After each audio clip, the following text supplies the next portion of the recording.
ladies and gentlemen. Welcome to Walking with J.Beau. As you can see, the leaves are out full strength now, pretty much full size on this May 22nd. The 23rd, around there somewhere. Friday night.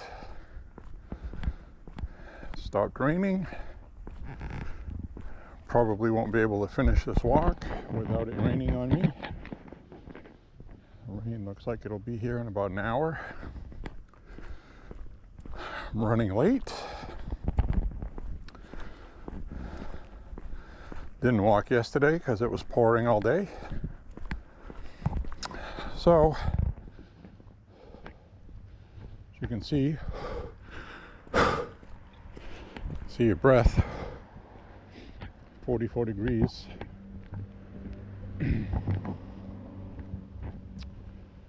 This week coming up though, we're going to have mid-70s. That'll feel nice.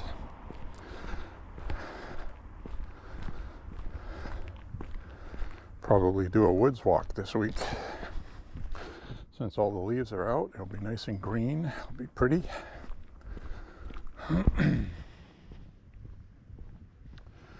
So anyway, I've had an interesting day. I just got back home from my older brother's house and my sister-in-law. And I gotta tell you, they did something really nice for me, and I appreciate it very much. They had gifted me a 1975 Mossberg 395T bolt action shotgun, and the stock broke because they are prone to break. It's a wood stock, and so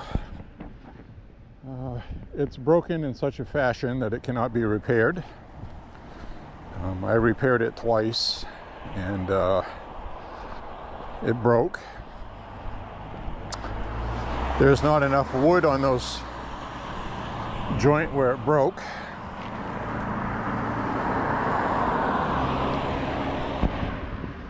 There's not enough wood on that joint, which is why these always break. There's one little spot on each side just behind the bolt action that fractures. Very difficult to find one that's not broken. And even, in fact, even if you look up stocks, because I was going to buy a stock for it, all the stocks for sale are broken, and everybody wants $100 each for a broken stock. It's like, are you kidding me? The shotgun's value is between $125 and $200. So, would be possible for sure, if you're good with woodworking, to make your own stock. It'd probably be pretty easy, actually. It's a very basic design. But anyway, I'll get back on point. So they had gifted me this shotgun, and it broke. And took me the longest time to even mention it to them, because nobody likes to, give somebody a gift and then there's something wrong with it. So I mentioned it because I was looking for a stock for it. So apparently they went looking for stocks as well. No dice. There's really nothing available unless it's already broken. Like I said, it's just one of those guns. Mossberg made them. They started with the 395T in the 1960s, and they stopped making the 395 bolt action in 1983. So from about 1963 to 1983, 20-year window, they made these, and it was not their biggest seller. In fact, they didn't really make that many. They sold a lot of them. I got a 2-shot magazine, so a lot of people that went pheasant hunting and things like that. It was kind of a pre-World War II design. A lot of the older people in the 60s still wanted them, bolt action. So there was a market for them. But Mossberg quickly became a lot bigger with the pump action, and so did everybody else. Much better design, more rounds, yada yada. And so I got this shotgun gifted to me, and it broke. The only stock I could find online, somebody wanted $140 for it, I think. It was polymer. And so there was a company making an aftermarket one, but they were expensive. They cost more than, or about the same price as just buying a whole nother gun. Because these are not very collectible, but they are as cool as all get out. All right, I'm gonna flip the camera around. Hi everybody, it's your favorite J.Beau. So anyway, we got this wonderful shotgun that's fun to shoot. It's awesome, works great, and it's not safe to shoot because the stock's cracked. The receiver could actually pop out of there and come back and hit you in the face and knock out teeth or whatever. So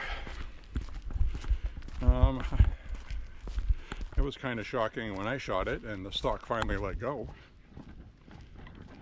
It felt very weird when that happened. Something I'd never experienced before. Anyway, so what am I leading up to here? Well, my older brother and my sister-in-law were in a shop, and they ran into a Mossberg 395 KB, which they were made between 1970 and 1983, that particular model. And in 1970 they changed the rear sight design. That's about all they changed on it. So basically for all 20 years of these rifles, all the parts are interchangeable. So they ran across a Mossberg 395 KB, which is the most common one, and it has the select choke on it, which is a clever design. You just screw the end in and it changes the choke, so you can customize what choke you want. And it has from full choke to open choke. So they bought me the shotgun. Can you believe it? They bought the damn shotgun, and they gifted it to me tonight, and I don't know what to say other than thank you very much, and I'm glad people love me, and I love them too. So I got a Mossberg 395 KB. I cannot find the website and source I used before to look up the serial on the other one. The one I had that broke was in 1975. This one, they changed the rear sight in 1970, so this was between 1970 and 1983. I don't know the exact year yet. I did some searches online. Very difficult to find that. Modern era Mossbergs are very easy to date, and the older ones, they just went sequentially. So my 1975 has an extra digit. So the one that I just got is before 1975 but after 1963, and it has to be after 1970 because it has the new rear sight design that they changed in 1970. So I'm somewhere between 1970 and 75 on the date. And also the stalk is a lighter beechwood kind of color. And that coincides with their 1960s. Oh, I see a fat raccoon crossing the road, or porcupine. Saw the silhouette. We'll keep an eye on that. So, you can see that. You can see your breath tonight. So anyway, camera around. There we go.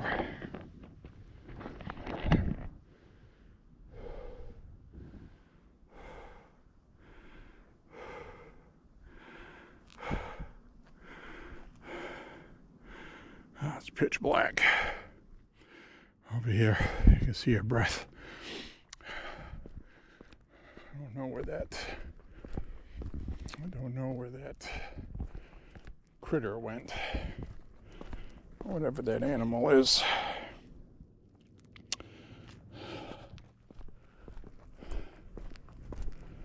I don't see it, which is good.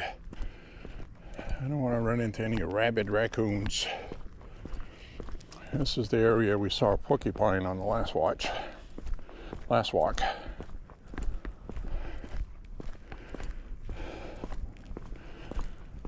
So, I have narrowed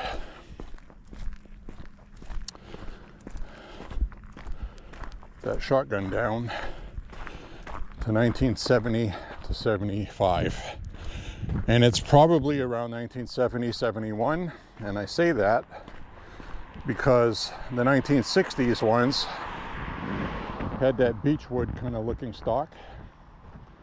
And it would not surprise me if they had stocks made ahead of time in the 60s and they used them up into the 70s until they were gone. So that's why I'm saying that. So I think very much so that it is a 1970-ish, 71, 72 maybe. I gotta find that resource I had before that had that information, because I looked up the other one. It was pretty easy, but now using Google I couldn't see it. It's not available. So I used to use Bing, and I think I'll check out Bing's search engine and see if I can hit on that same link. And I'm actually surprised I didn't save it. I might actually have it saved on my iPad somewhere. So we'll see. I will find out. So anyway, I thought that was really nice of them to get me that. In Maine, it is completely legal, not illegal, legal, to gift family members and relatives firearms without an FFL. That was the reason why they couldn't pass that bill in 2023. Because a lot of people were like, hey, wait a minute here. Old grandpa that was in World War II wants to leave me his grand. I got to go to an FFL? I don't think so. A lot of Democrats here in Maine did not like that idea. Just like the Democrats right now are sinking many of these Democrat gun bills. 2 more gun bills this week came out of committee, ought not to pass.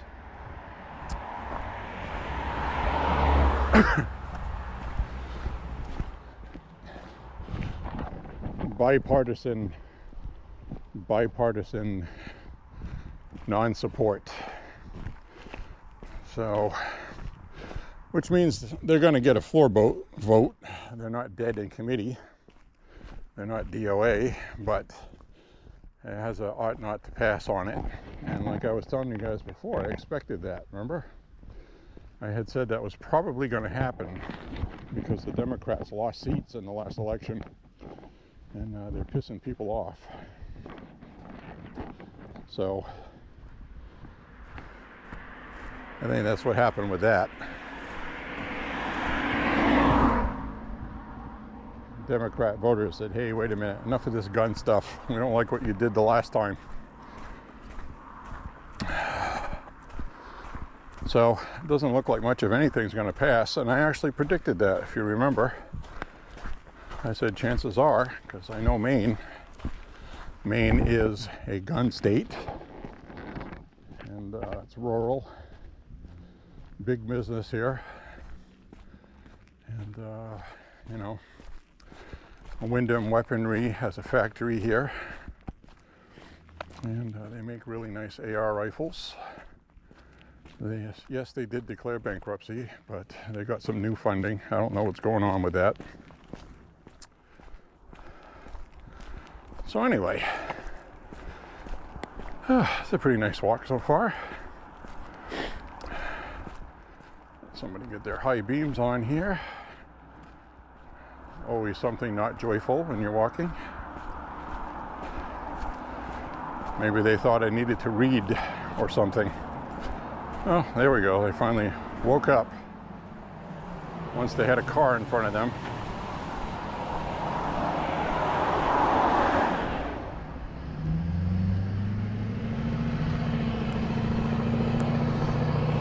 So it's going to start raining soon. We are going to get wet, so I'm going to take my 5-mile route instead of the 6. Shave off about 20 minutes of my walk time, approximately, and we'll see how that fares. I am walking with a little more urgency because of that. I'll walk in the rain, but I try to avoid doing it as much as possible, especially when it's 44 degrees. If it was 70 degrees, that'd be different. It'd probably feel good. So, that's the state of the gun stuff. So it's going to rain all night, and it's going to rain tomorrow morning. Pretty sure we're not going to have range day tomorrow, and it's already getting late tonight. I'm not going to get to bed till real late now. It's Friday night. Started my walk after 10:30. I'll get home about 12. Take a shower, uncoil. By then it'll be 1:30. I'm not going to get up at 6:30 on the weekend. So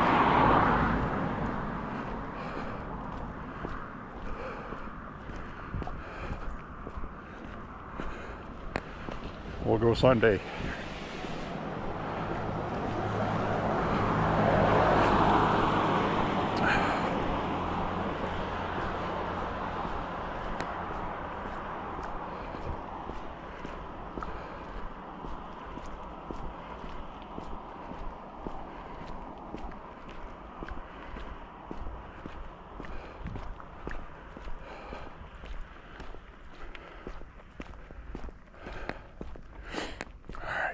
Up the hill.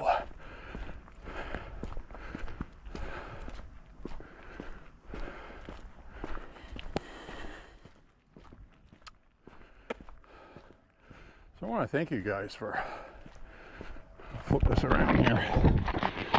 Thank you guys for some nice commentary on my walks.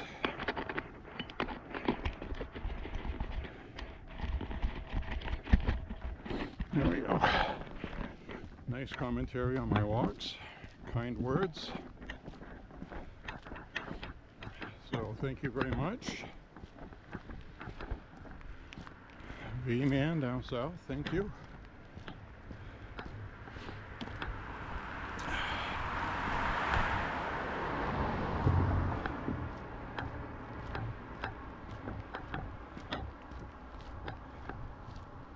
I think after tonight we'll be somewhere around close to 380 miles. Actually, I might have more than that. Every time I give you guys a number of how much I walked, I always get it wrong. That's in the beginning of the last video.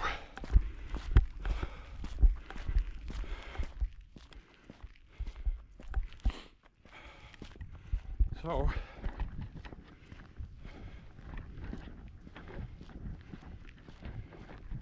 this bolt action shotgun has got a full 28-inch barrel. That's 28 inches with the select choke, and it's got a choke selector on it. And I'm not saying select like when people pronounce cement. It's actually C-lect, something patented by Mossberg,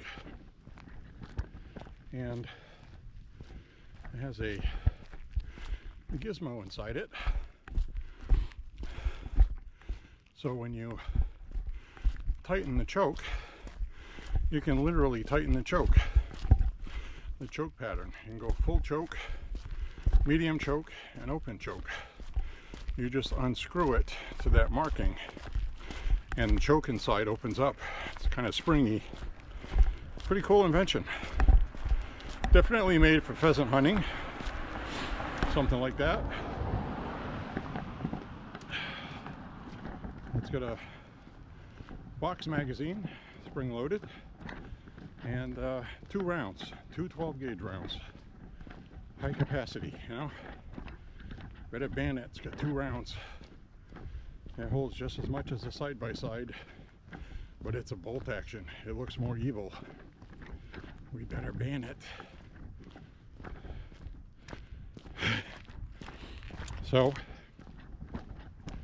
that will be coming up on a future video. The other firearm that's going to be coming up on a future video, when my older brother has it paid off, because it's on layaway locally, is a 1945 Remington Rand 1911 A1, all original. There's no mix or match parts on it from other guns. It looks pristine, it's authentic.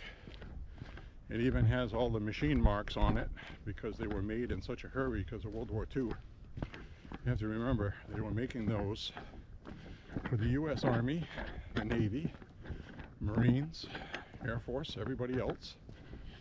And they were making them for other countries, allies. A lot of British people used the 1911s because the British at the time had a revolver, I think. I don't know what caliber, but it was pretty much, may as well have been using a pea shooter.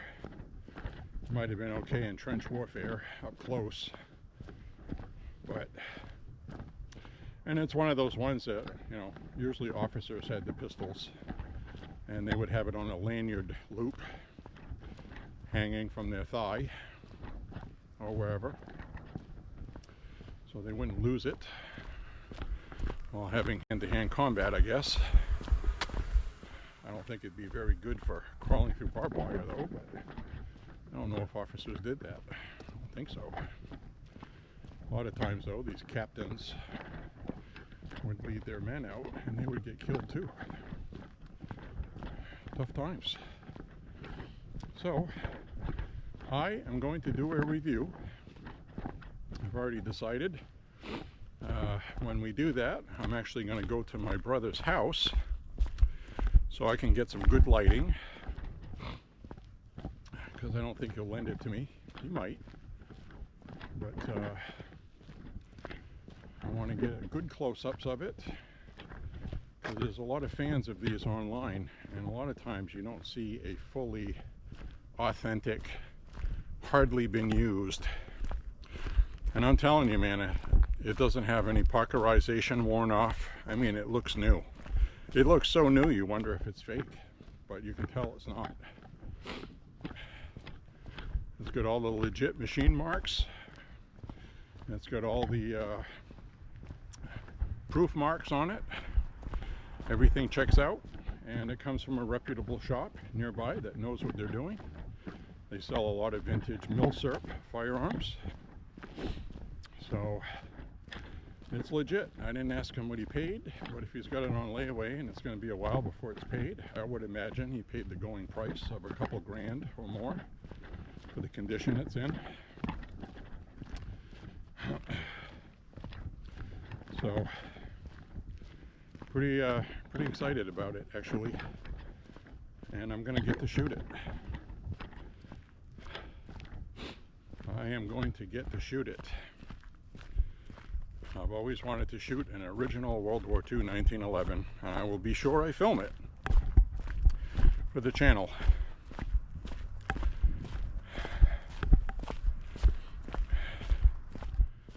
So that's very exciting.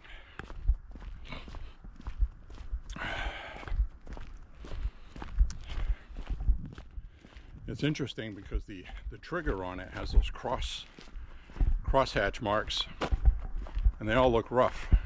It hasn't been used, and you know, they may crank these out as fast as they could make them. Remington Rand made typewriters, and they made firearms for the first time, and it was for the war. So a lot of these parts are not finished. What I mean by finished is they're complete. They're just not finished. They're not hand shaped. Didn't take the sharp edges off things. But that's what they did. It was more important to get those into service. They all functioned fine and did their job, but they didn't care about all that stuff, the aesthetics of it. So you can definitely see machine marks on the receiver and things like that. And that's normal. It's completely normal. So, very exciting stuff. Looking forward to that. As I know you are as well. Those things are starting to get scarce. And they are very collectible. And that's what my older brother is doing. He's buying all these milsurps that are collectible because it's an investment. You know, he's getting up there in age. He's in his mid-60s and getting closer to 70. And this, a lot of this stuff will go towards retirement, you know. So, very interesting stuff.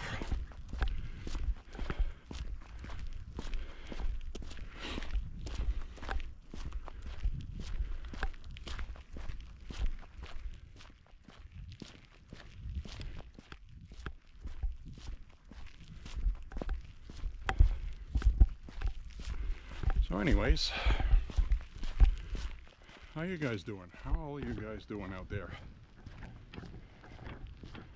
Huh? You guys doing all right? You enjoying the Trump presidency like I am? Now I got to talk to you about a Rasmussen poll today that's very disheartening, and apparently it's pretty accurate. Nobody thinks it's going to hold, and it's not a big lead by any stretch of the imagination. And I'll tell you why, what caused it. Is that right now in the generic polling, it's very important because it is a non-biased generic polling, just calling or contacting 1,000 people or so and finding out if they are satisfied with the Republicans or Democrats, and if they would be voting for one or the other next year. Well, the Democrats have a very slight lead now after being behind, and it depends what you ask. If you ask on the border, Democrats get terrible marks, but Trump has fixed the border, and the Democrats are going to be like, okay, well, we'll just keep doing what Trump's doing, then they'll reverse everything. So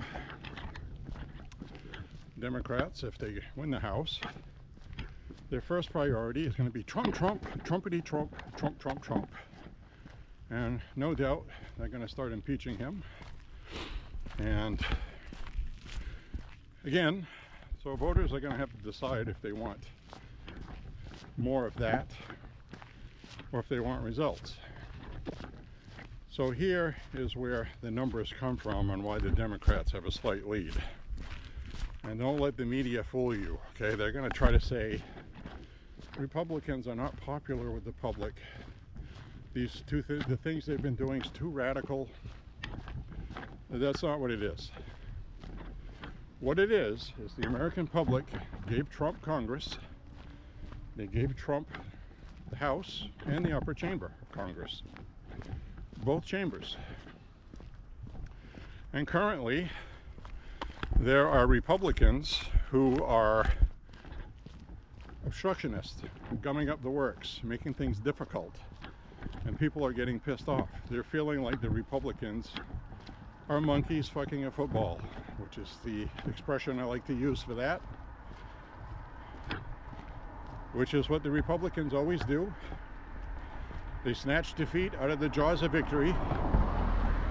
They do infighting, backstabbing, grandstanding, obstructing, basically jerking off, okay, for the public, propaganda and fundraising. But what they're doing is they're making people that are not Republican and voted for Republicans pissed off. They're looking like, what is this? This isn't what we voted for. What are you guys doing? We voted for you to do the things Trump said he was going to do, and they're not doing it. So that's why I say I think it's temporary for now. They'll go back up in the polls because something's stuff is happening now, and it will happen. So the big thing that's going to boost the poll numbers for Republicans is the tax cuts, which are coming, and also no tax on tips. That's in this bill. It's going through right now. That actually passed in the House narrowly by one vote, I think. Had 2 Republicans that didn't vote for it, and Thomas Massey is one of them. He needs to be primaried. We can't be having that. We can't have one Republican in a slim House almost sink Trump's whole agenda. So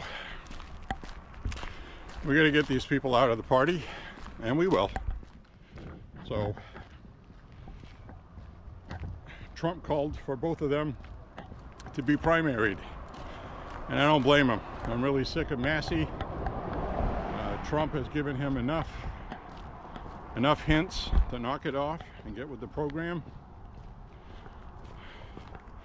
So no tax relief for Americans because of their grandstanding is almost what happened.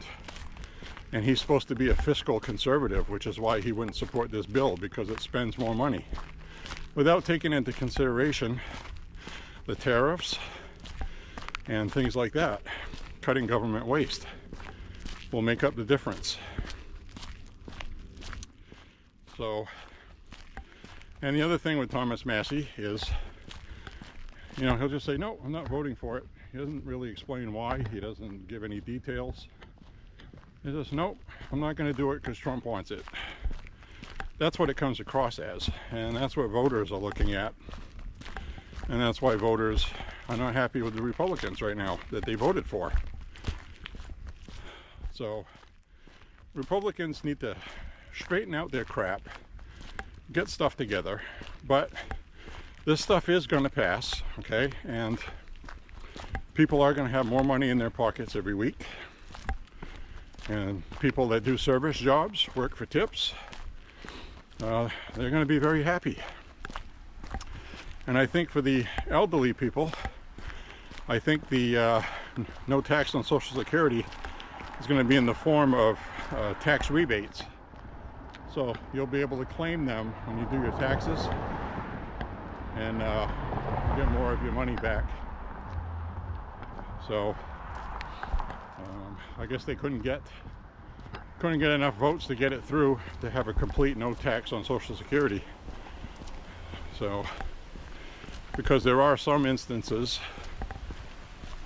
I believe, I'm not fully versed on Social Security and taxes, so I'm not going to try to sound like I know what I'm talking about on that. I just know what I've read and heard so far. There are certain inclusions which I don't think they can get around, especially with people working part-time and collecting Social Security or something like that. There's some kind of technicality there. Anyway,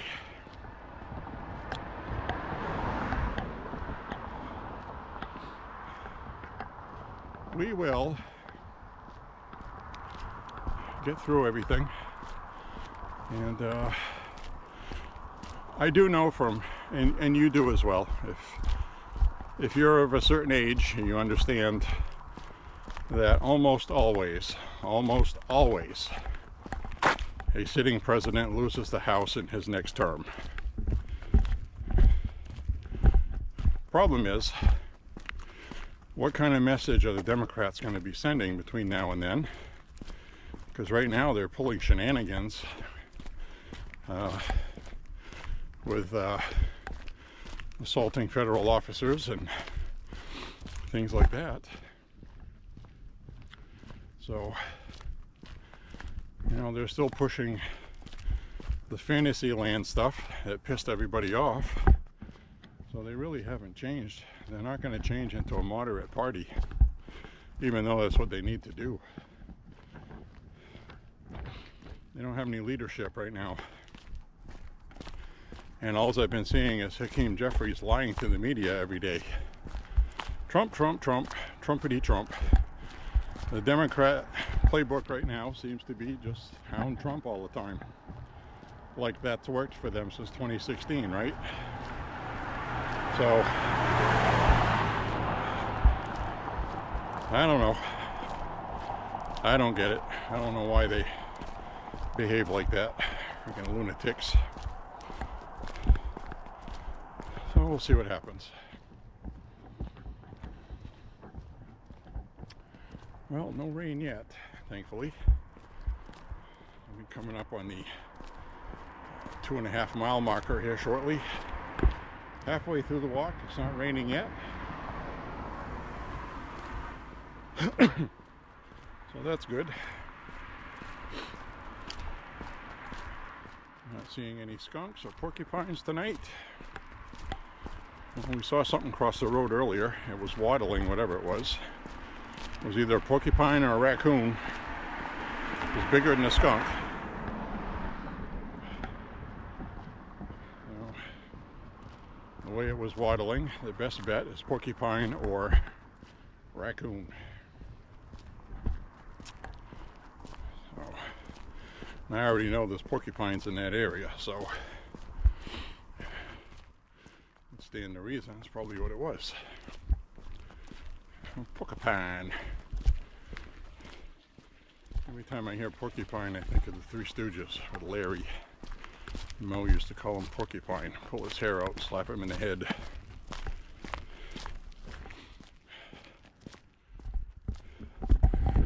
Just around here.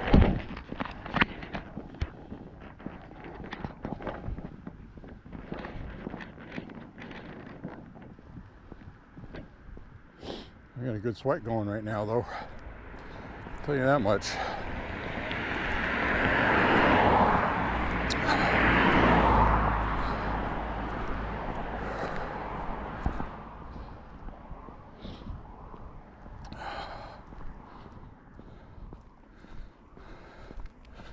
So, someone I've not seen for a while tonight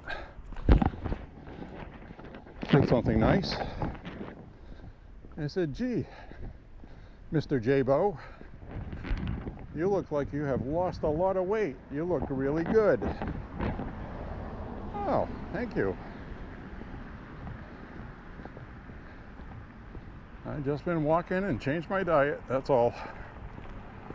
No big secret. I don't starve myself. Some days it's a chore to walk every day or almost every day. But that's nice rewards you get when people tell you that.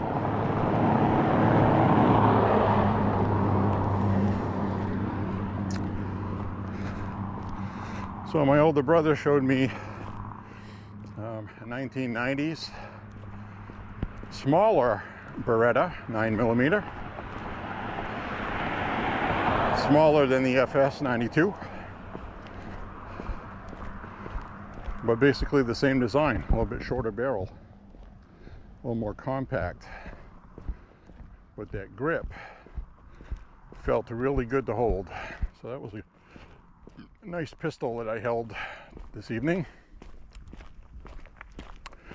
Pretty cool.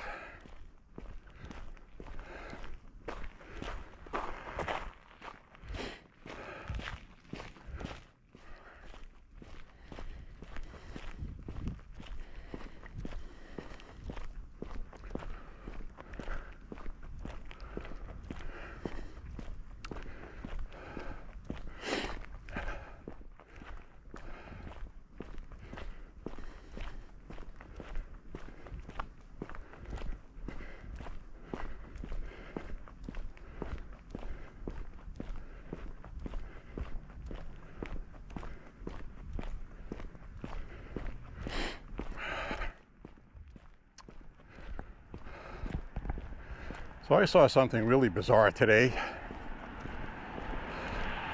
Something I'd never seen before. It was a vintage ammunition caliber on a YouTube channel today.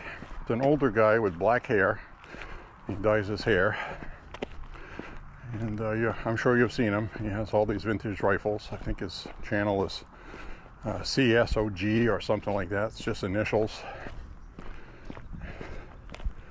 And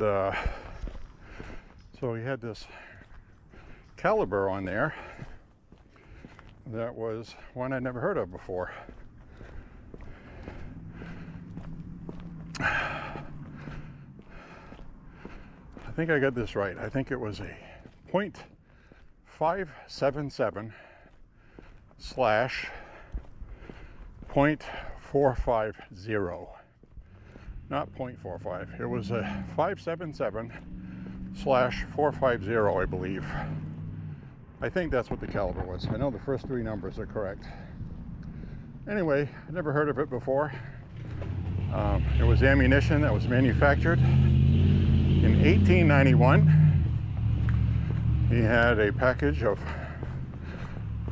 unfired rounds for that, and so that was really interesting.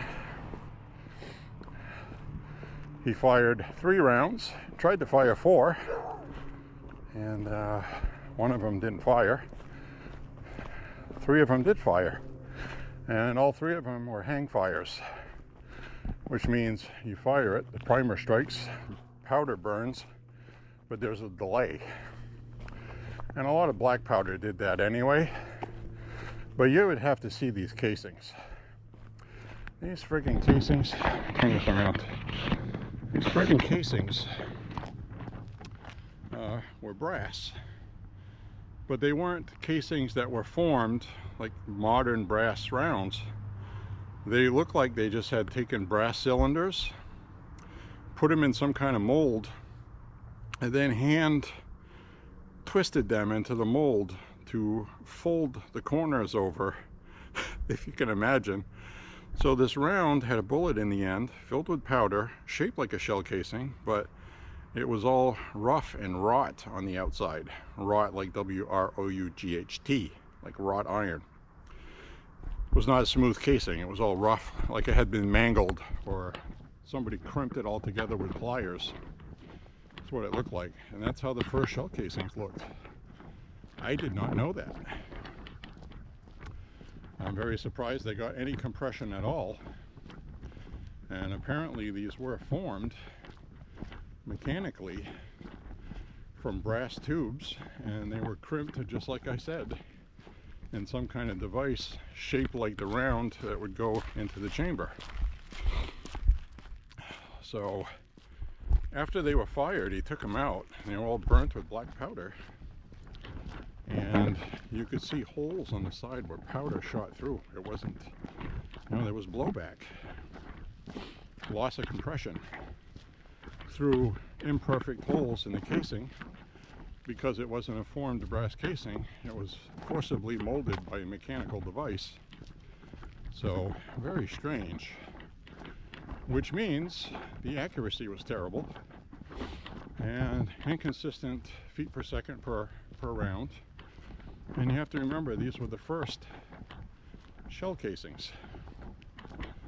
So it was very interesting. In fact, one of the ones he shot was a hang fire, and when it finally fired, the bullet literally went about 5 or 6 feet off to the left of where he was aiming. Terrible. So the thing was shooting knuckleballs, probably tumbling bullets. Just really surprised after 135 years that they even still fired. They were real black powder. Pretty impressive, actually, if you think about it. So he was keeping the rest of them, and used a few. I guess one of his viewers sent that to him, and he had debated about whether or not to shoot him. And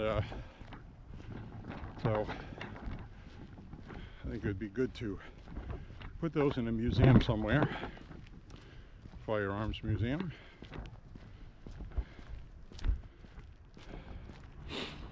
So I thought I'd share that with you.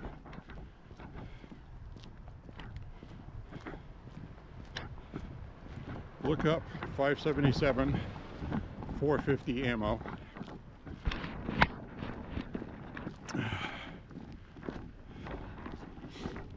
The second number in those digits is usually the amount of grains of powder. They were big, long rifle casings.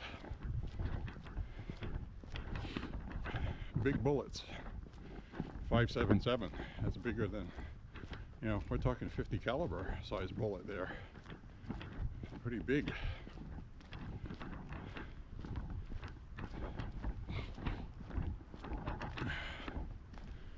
So I left a funny comment, at least I thought it was funny, because he fired 4 rounds and only 3 of them fired and 1 didn't. It was a dud. 135 years old. And I said, in a fit of irony, you get the same results with modern Winchester ammo. 3 out of 4 will fire, which is true. I don't know what happened at Winchester, but their ammo sucks now. It's really not good. A few years ago, you know, I bought a 500 round brick, 45 ACP. It was awesome. The stuff they're making now, ugh, they changed something. It's terrible. Not very good at all. Still has a good bullet. The 230 grain ball ammo expanded very well, which is what good ball ammo is supposed to do. It was designed for that, military use. A big giant bullet hits you or flattens out like a pancake and rips a hole through something. It's before they had hollow points for those.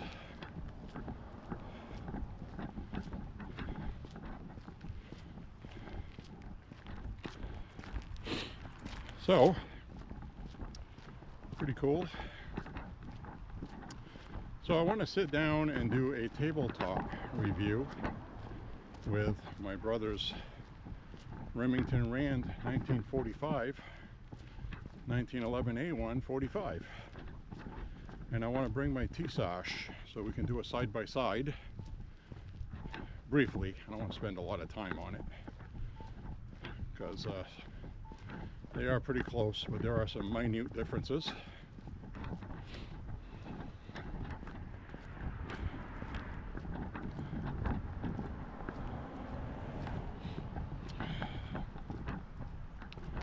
So,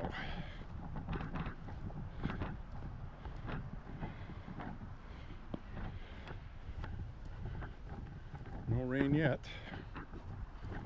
I'm at 3 miles.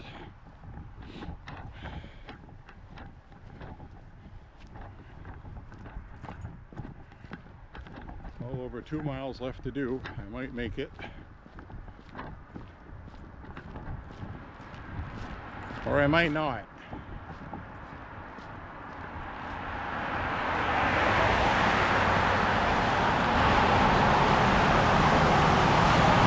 be, we might make it or we may not, I believe is the correct English on that.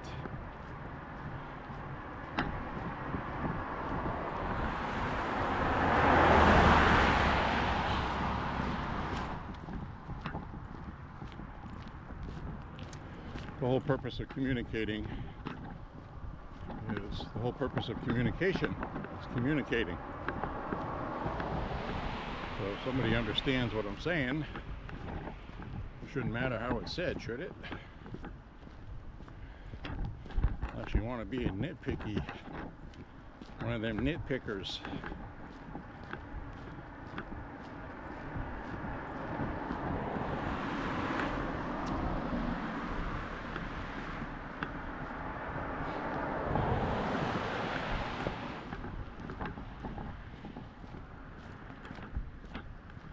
So on the 1911 A1, they have the modern versions.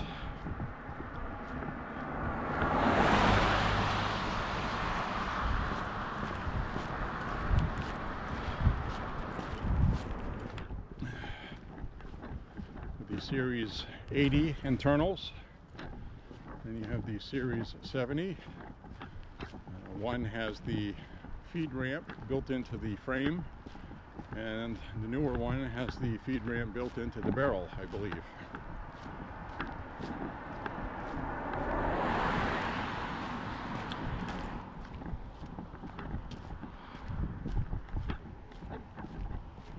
Something like that.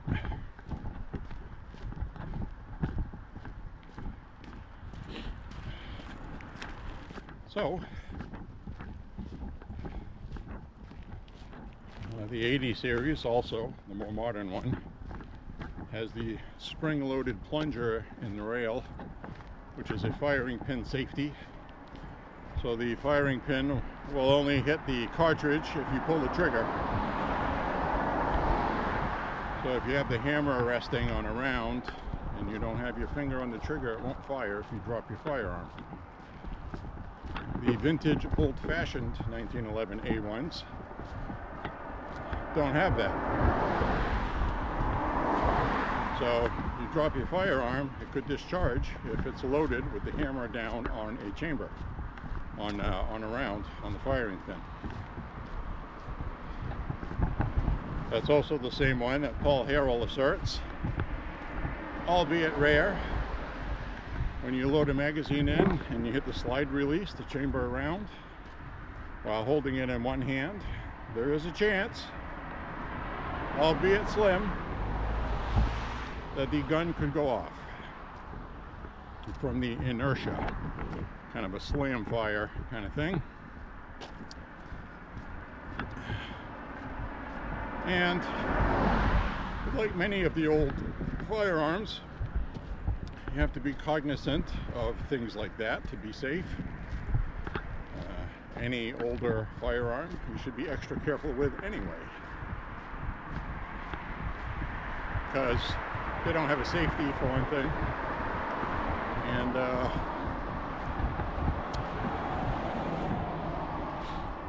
so it's just those kind of things you need to be aware of. All firearms are dangerous. I don't want to make it sound like some aren't. I'm just saying some can be more dangerous if you're not careful. The other thing I was laughing about tonight was black powder firearms. You know, just like a lot of curio and relic, you don't need an FFL, and stuff can deliver to your house. And black powder Civil War era firearms are not considered firearms by the ATF. So you can have them delivered to your house with no federal firearms license.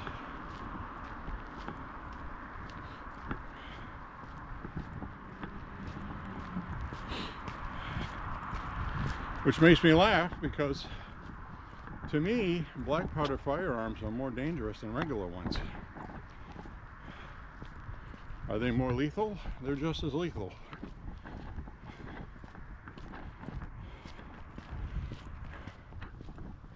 The ones I like to shoot and you can shoot ones at a 44 caliber, which you can pack enough powder in those to get something similar to 45 special. A 36 caliber, very close to 38 special, which by the way is about the same caliber. When the lead ball is shaved or the conical bullet is inserted into the chamber, it is the same diameter as 357. So 30 grains of powder with those lead balls, the velocity feet per second is between 960 and 1050 feet per second. That's enough to end somebody. In fact, in combat, these would end people. Because one thing, that lead ball hits you, there's no metal jacketing on it. It just flattens right out. It rips a hole through you. And they won't go all the way through you, but they will kill you. And oddly enough, you don't need an FFL to get one. Isn't that just the funniest thing? And the other reason why they're more dangerous is the cylinder itself is the shell casing for each round. So you load it up with 6 shots, and all 6 shots are in the same cylinder, which acts as a shell casing for each round. The downside is they are prone to static electricity.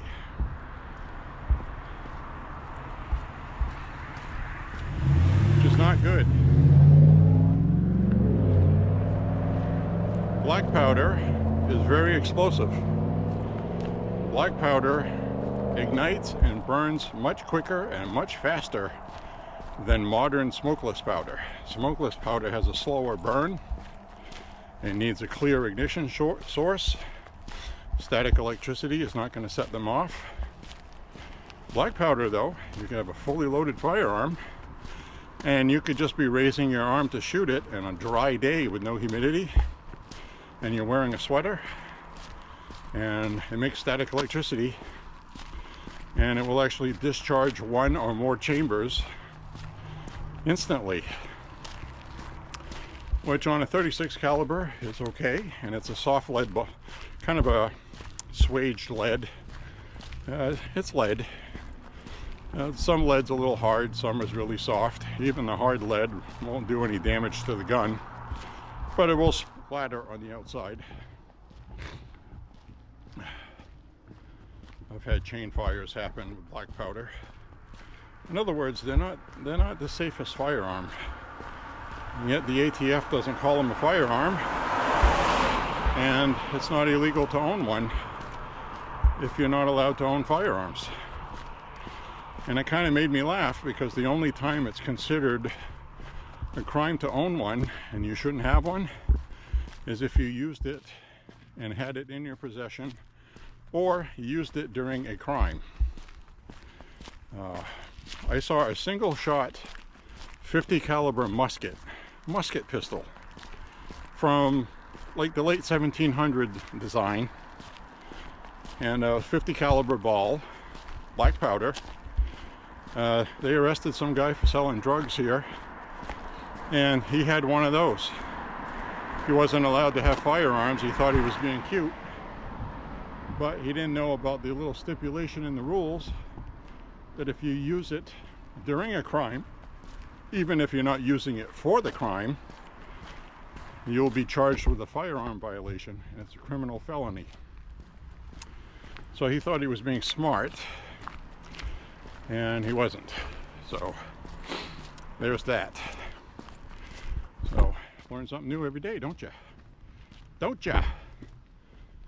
But it was pretty damn funny to see the ATF photograph of the drug bust, and the firearm, one of them that was seized, was a friggin' musket pistol, cap and ball pistol.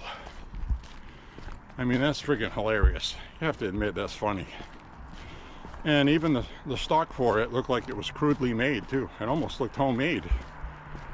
Probably was. Anyway, they got themselves in trouble with that one.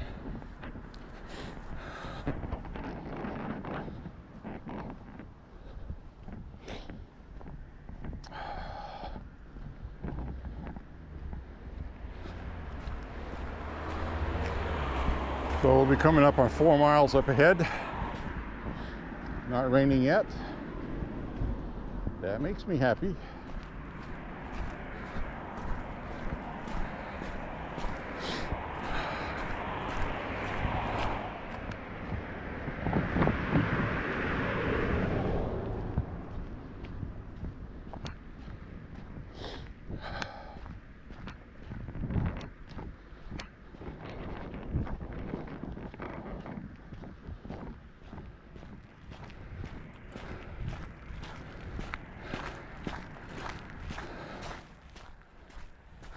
Ooh, I am soaked in sweat.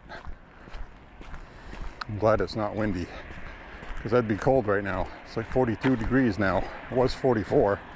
It feels a little cooler.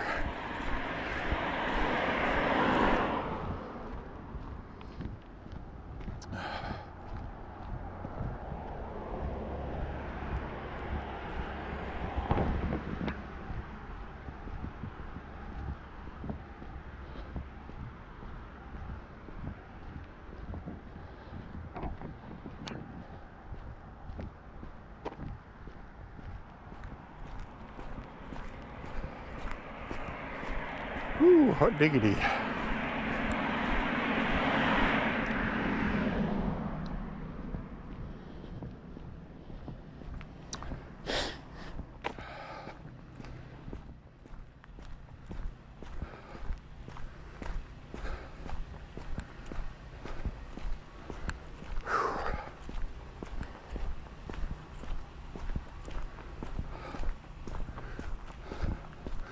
Having a good walk tonight. And our church up here is still covered.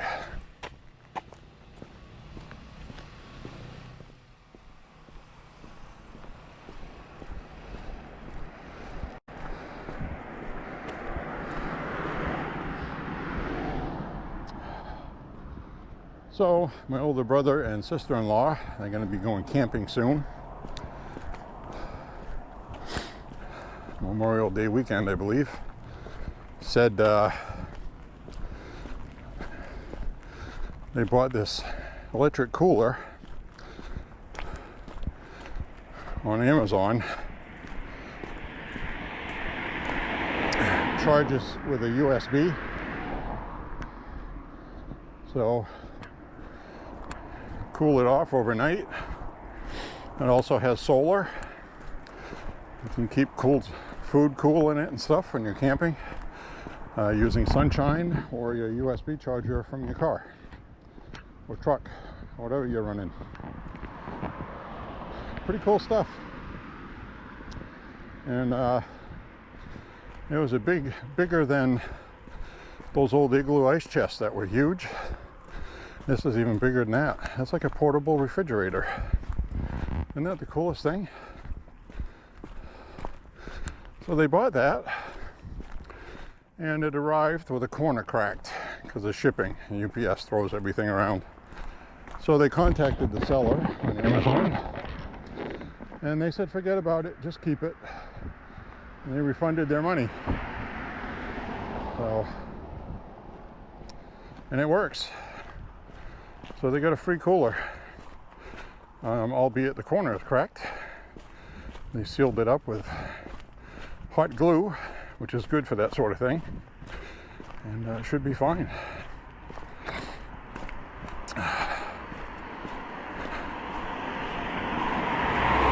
And their willingness to just replace it like that and refund their money sounds to me like they've had other issues as well with that during shipping. So good companies will take care of you. And someday when they buy another product, they'll probably get one that has that name on it just because they were treated well. And that's always a good thing.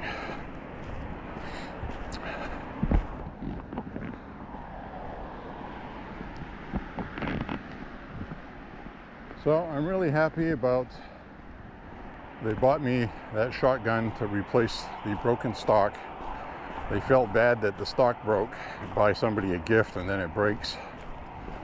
And really it took a while before I even said anything, because they were like, where's that shotgun? I never see you shooting it. You know, they thought I didn't like the gift. So, you know, you have to tell them at that point. So that's what I did.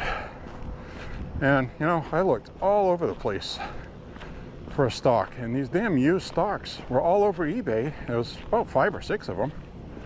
You know, they want $100 for a cracked wood stock. It's like, are you kidding me?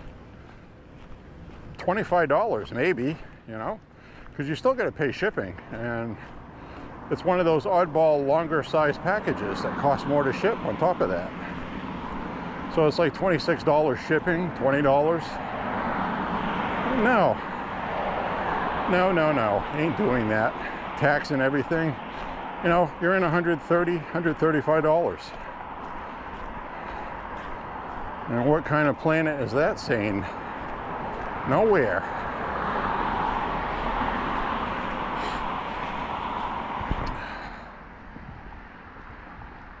Now, if it was all solid with no cracks, beautiful looking stock, hardly been used, okay. The problem with the design they use for that shotgun, which is the Mossberg 395K series, or the 395T, or the 395KA, is that was one of the design problems. For ergonomics, they had to go thin on that one spot on both sides on the stock, and it just does not hold.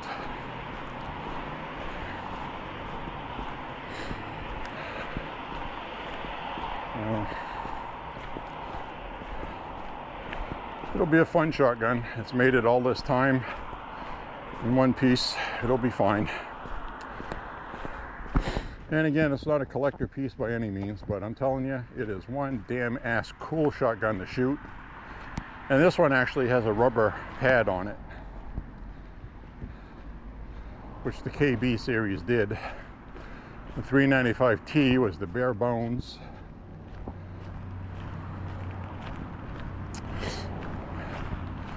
And they first started making those in the early 60s. And they ended up going to the KB and better quality with the Select choke and all that. So, and also the 395T does not have a butt pad on there. It's just got a butt plate. And it's a little rough on the shoulder because the recoil on these is pretty noticeable. Bolt action design, you know, you don't have a reciprocating action to absorb the shock, which is why these things crack on top of that. So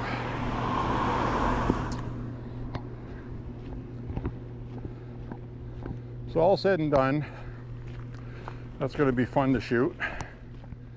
It's a extremely fun shotgun to shoot. Only shoots 2 rounds at a time, but it's very accurate.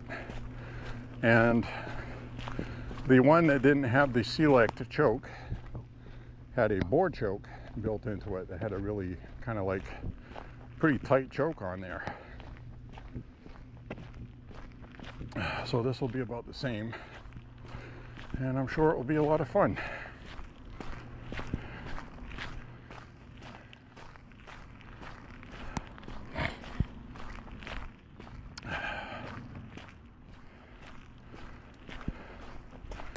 So I'm going to be checking out some videos on it, on the Select choke. There's always some older guy, 70, 80 years old, with a video on there and knows everything about him. And that's what I like about YouTube. So I'm going to find one of those guys and see what he has to say.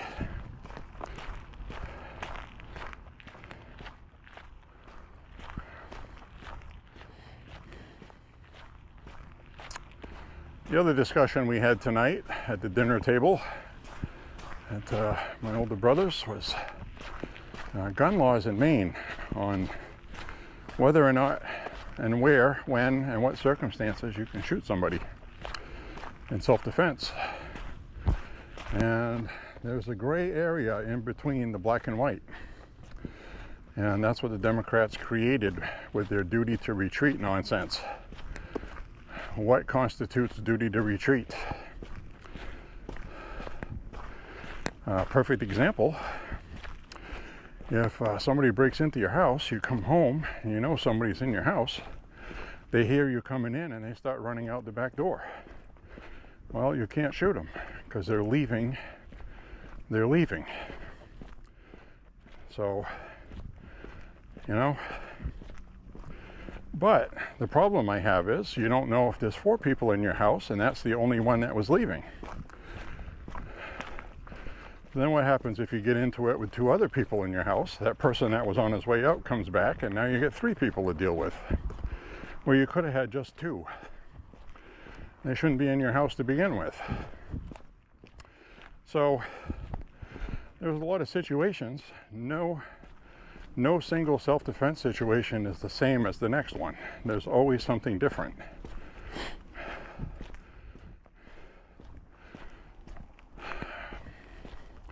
That's why they need to stop making laws like that, because they're making it impossible to legally be legal.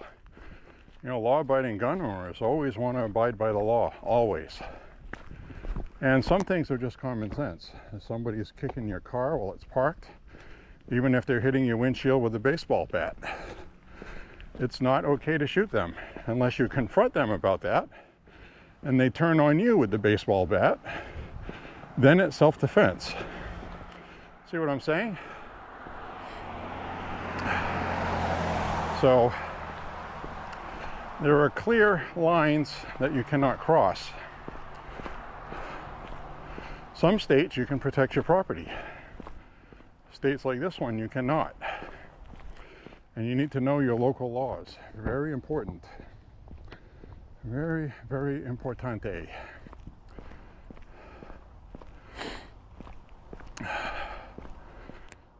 Now in Maine, it's legal to shoot somebody dead if they're in the process of committing arson, if they're in the process of attempting to rape, sexually assault, or rob somebody,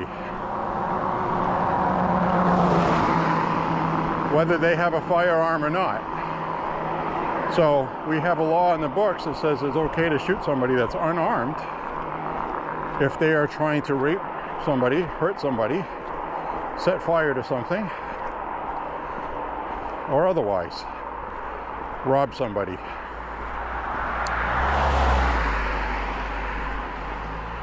Now with duty to retreat, how about if somebody is setting a fire and then they leave where they set the fire? Now you can't shoot them because you have a duty to retreat. So it's like you have to shoot them while they're lighting the match. And very strange, you know? So there's a lot of dumb laws like that, in my opinion. City of Lewiston here has an ordinance where you are not to discharge your firearm in town unless it's a matter of life and death. Okay, well, that kind of contradicts the rape excuse, doesn't it? So I got to violate one ordinance in Lewiston to uphold what's legal for the state. You know, and they're never on the same page with any of this stuff. So gun owners are left like, well, what the hell can we do and can't do? And chances are people find out because something happens and you have a millisecond to make that decision, and it has to be the right one, 100% right, because the difference comes down to a murder charge or manslaughter charge, or you're not charged. So you could partially do something right and get a negligible homicide charge.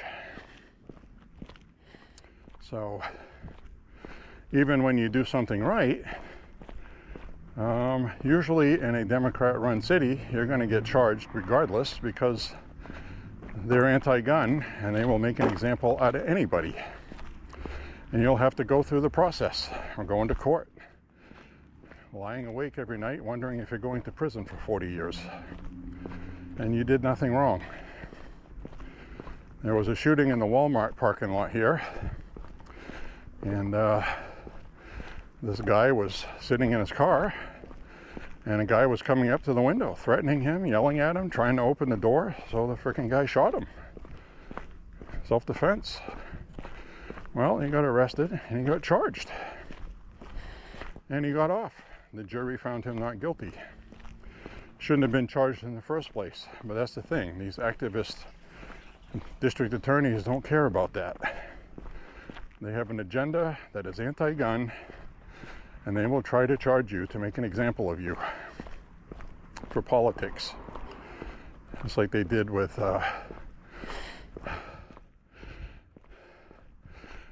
what's his face there in Wisconsin?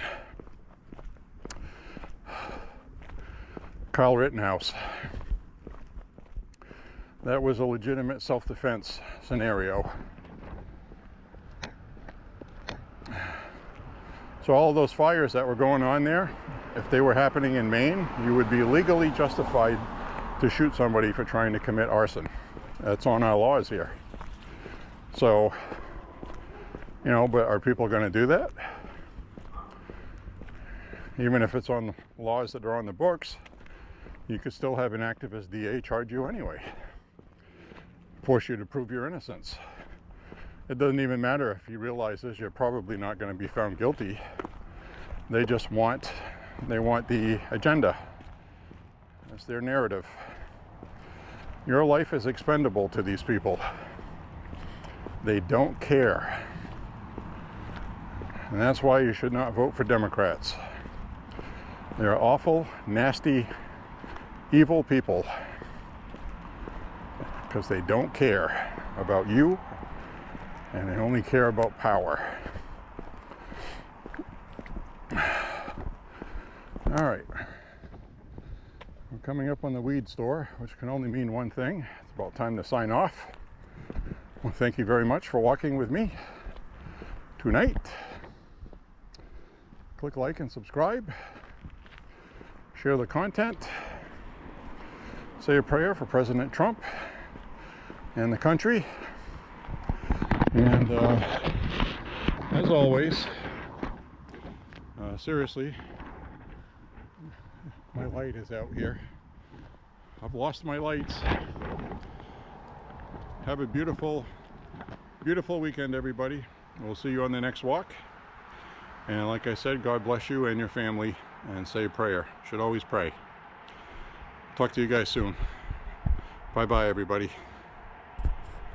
Stay safe.